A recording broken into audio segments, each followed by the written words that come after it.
Thousands of drunk driving cases could be called into question after a forensic scientist from San Antonio says the Austin Police Department's crime lab is using inaccurate science. Just 6 months ago, part of the lab was shut down because of problems with DNA testing, but now, in a letter to the district attorney, the scientist making the claim says the lab should stop testing DWI cases as well. KXAN's Leslie Rangel has a copy of that letter, and Leslie, the person who wrote it, has a long history with the APD.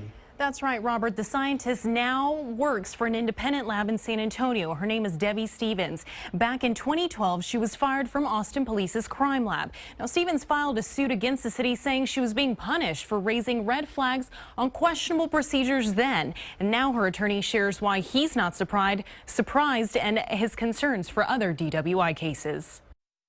Debbie first brought some of this to the attention of the department maybe 5 years ago. Jerry Smith, a criminal defense attorney, says his then client, Debbie Stevens, tried to let people know about the APD crime lab and that it was using questionable procedures. Rather than to meet and try to find out the validity of the questions that they were raising, they decided to get rid of the whistleblowers. Now, he says what Stevens' letter to the district attorney claims is not surprising. The lab should have been investigated in 2012. I mean a thorough investigation, not some whitewash. Stevens' letter says in part, quote, the blood alcohol procedures should be reviewed and updated to follow current scientific techniques. The laboratory is incorrectly reporting results using a statistical approach not used by other forensic laboratories, and even suggests perhaps this section of the laboratory should also be shut down until they can review and modify their procedures. I think what may end up happening is that there could be thousands of these cases that are overturned. And in response to concerns about Stevens being a disgruntled employee, let's put sunlight on that lab. Let's find out about their procedures. Let's open up some of those cases. Then we can see if it's a disgruntled employee or if it's incompetence in that department.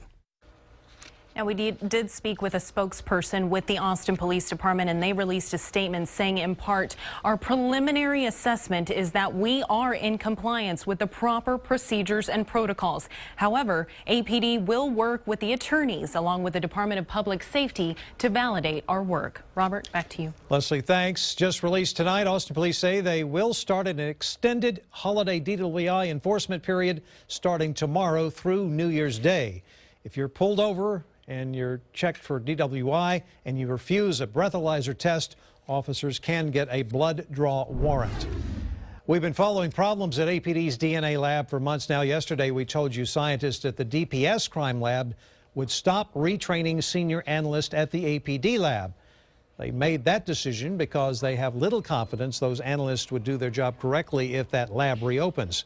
DPS scientists had been retraining the technicians from the Austin Police lab since August after the lab closed.